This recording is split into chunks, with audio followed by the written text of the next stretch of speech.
क्या आप जानते हैं कि आखिर चिड़िया का जो है प्लेन के साथ टकराना डेंजरस यानी कि खतरनाक क्यों होता है? आखिर इसके पीछे का साइंटिफिक रीजन क्या है?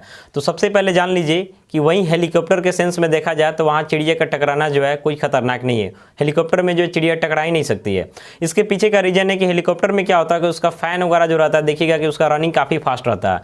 इतना ज़्यादा फास्ट रहता है कि इतना फास्ट वाइंड स्पीड देता है जिसके कारण से जो है दूर दूर का ऑब्जेक्ट जो है उड़ना शुरू हो जाता है। तो चिड़िया तो उसके आसपास आ पाना संभव ही नहीं है, और आ भी जाता है तो हेलीकॉप्टर को जो है विशेष कोई फर्क पड़ने वाला नहीं है। लेकिन प्लेन के सिचुएशन में ऐसा बात नहीं है, यानी प्लेन के अगर आसपास से जो चिड़िया वगैरह आ जाता है तो काफ़ी डेंजरस होता है। आखिर ऐसा क्यों?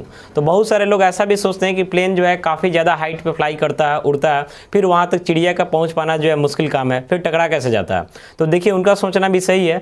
तो देखिए चिड़िया के साथ टक्कर प्लेन का कब होता है? तो जनरली काफ़ी ज़्यादा हाइट पर प्लेन फ्लाई करता है, उड़ता है, तो वहाँ पर टक्कर नहीं होता है। तो टक्कर होता कब है? जब प्लेन जो है टेकअप करता है, यानी प्लेन जो है रनवे से क्या होता है, ऊपर उड़ता है, या फिर टेक डाउन करता है, यानी कि रनवे पे आता है। तो ये दो सिचुएशन में जो है चिड़िया के साथ टक्कर होना जो है ज़्यादा होता है। क्योंकि होता क्या है कि चिड़िया का अपना एक लिमिटेड हाइट है, वहाँ तक चिड़िया पहुँचती है, और आपको पता है कि चिड़िया जब भी चलती है तो जनरली जो है अपने झुंड में ही चलती है।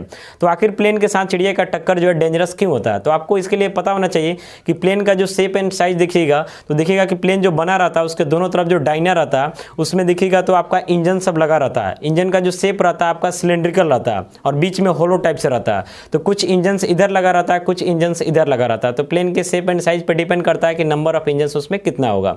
तो उसमें देखिएगा कि आगे से होल रहता है, तो प्लेन का इंजन जो रहता है काफ़ी पावरफुल रहता है और काफ़ी तेज़ी से रन करता है। तो क्या करता है कि आगे का जो एयर रहता है उसको खींचता है, उसका इंजन जो है आगे के एयर को खींचता है और पीछे की तरफ धक्का देता है, फिर जाकर के प्लेन कहाँ बढ़ता है? तो आगे की तरफ बढ़ता है। अब होता क्या है कि जैसे मान लेते प्लेन जो है फ्लाई कर रहा और उसके आसपास से जो है सामने से जो चिड़िया का झुंड आ गई, तो इसको क्या करेगा? खींचेगा, तो आकर के टक्कर हो जाएगा। अब सोचिए कि मान लेते प्लेन के किसी एक इंजन में जो है चिड़िया एक भी जाकर के अगर फंस जाती है, तो फंसने के बाद क्या होता है कि उसका जो टरबाइन है उसका रोटेशन काफ़ी फास्ट होता है।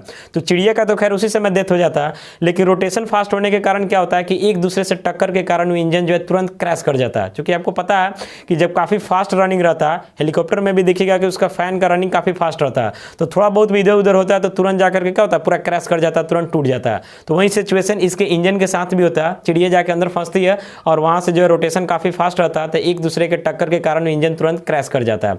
तो हालांकि इंजन प्लेन में एक से अधिक लगा रहता है, लेकिन दिक्कत क्या है कि जब भी प्लेन के सामने चिड़िया आती है तो जनरली झुंड में आती है। अगर हो सकता है कि अगर मान लेते हैं कि सारे इंजन में जो है चिड़िया एक साथ जाकर के फंस गई और सारा इंजन जो है एक साथ क्रैश कर गया, तो उस सिचुएशन में प्लेन बिल्कुल क्रैश कर जाएगा और फिर बचना जो है काफ़ी नामुमकिन हो जाएगा। लेकिन अगर मान लेते कोई एक इंजन क्रैश करता है और पायलट वगैरह जो है ध्यान देते हैं, तो उस समय तुरंत क्या करते हैं? प्लेन को टेक डाउन कर देते हैं और उसके बाद जो है बचने का संभावना ज़्यादा होता है। तो इसके लिए क्या किया जाता है बचने के लिए कि जहाँ भी एयरपोर्ट वगैरह रहता है उसके आसपास में प्रयास किया जाता है कि यहाँ से जो है चिड़िया का झुंड वगैरह नहीं है। तो उसके लिए पूरा प्रयास किया जाता है कि आसपास में जो है कोई जू वगैरह नहीं हो, यानी चिड़ियाघर नहीं हो। चूँकि चिड़ियाघर होगा तो वहाँ से चिड़िया तो निकलेंगे ही। तो इसके लिए बहुत सारा कंट्री ऐसा भी करता है कि वहाँ से जो है अलग तरीके का साउंड प्रोड्यूस करता है, यानी जहाँ भी जो है एयरपोर्ट है, क्योंकि खतरा ज़्यादा वहीं पे बना रहता है। क्योंकि एयरपोर्ट के पास ही जनरली प्लेन को क्या करना रहता है? टेक डाउन या फिर टेक ओवर करना रहता है। लेकिन जनरली बाहर में देखिएगा, मतलब जहाँ पे प्लेन अपना फ्लाई कर रहा है तो वहाँ हाइट काफ़ी अच्छा खासा चला जाता है, तो वहाँ चिड़िया का पहुँच पाना जो है बहुत मुश्किल काम है। तो जनरली वहाँ ऐसा कोई प्रॉब्लम नहीं होता। तो जनरली प्रॉब्लम कहाँ होता है? जहाँ प्लेन को टेक डाउन करना होता है या फिर टेक ओवर करना होता है। ठीक है, तो वहाँ पे क्या किया जाता है कि अलग अलग तरीका से जो है साउंड को प्रोड्यूस किया जाता है, साउंड वेव को, जिसको चिड़िया जो है सुन करके डर जाए और आसपास के एरिया को चिड़िया क्या कर दे? खाली कर दे। बहुत सारा कंट्री तो ऐसा करता है कि रडार सिस्टम फिट कर देता है, यानी उस आसपास में अगर चिड़िया आती है तो रडार ऑटोमेटिक उसको क्या करेगा? किल कर देगा, हटा देगा।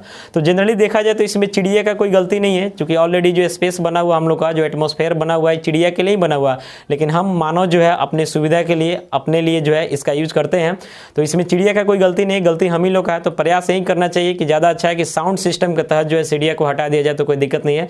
लेकिन उसको मारना जो है कई तरीक़ा से ठीक नहीं है, क्योंकि उसका भी अधिकार उतना ही है जितना हमारा अधिकार है। हालांकि हमसे ज़्यादा ही उसका अधिकार है। तो अब आप, हमको लगता है कि फाइनली समझ गए होगा कि आखिर प्लेन के साथ जो है चिड़िया का टक्कर डेंजरस क्यों माना जाता है। बट ऐसा जो है हेलीकॉप्टर के सेंस में नहीं होता है, क्योंकि हेलीकॉप्टर में जनरली ऐसा कोई इंजन नहीं है, उसका इंजन अंदर रहता है और उसको अपना फैन से रनिंग करना होता है। तो फैन के कारण इतना ज़्यादा वाइंड स्पीड प्रोड्यूस करता है जिसके कारण जो चिड़िया का आ पाना संभव ही नहीं है, और आ भी जाता है तो कोई दिक्कत नहीं होगा। लेकिन प्लेन के सेंस में क्या है कि उसका जो इंजन है आगे से होल टाइप से रहता है, तो उसमें चिड़िया अंदर जाके फंस जाती है और फंसने के कारण टरबाइन एक दूसरे से टकरा टकराने लगता है और जिसके कारण इंजन तुरंत क्रैश कर जाता है। और अगर सारा इंजन एक साथ क्रैश कर जाए तो फिर प्लेन भी क्रैश हो जाएगा और प्रॉब्लम क्रिएट हो सकता है। तो आशा करते हैं कि वीडियो आपके लिए यूजफुल होगा। मिलेंगे अगले वीडियो में। Thank you.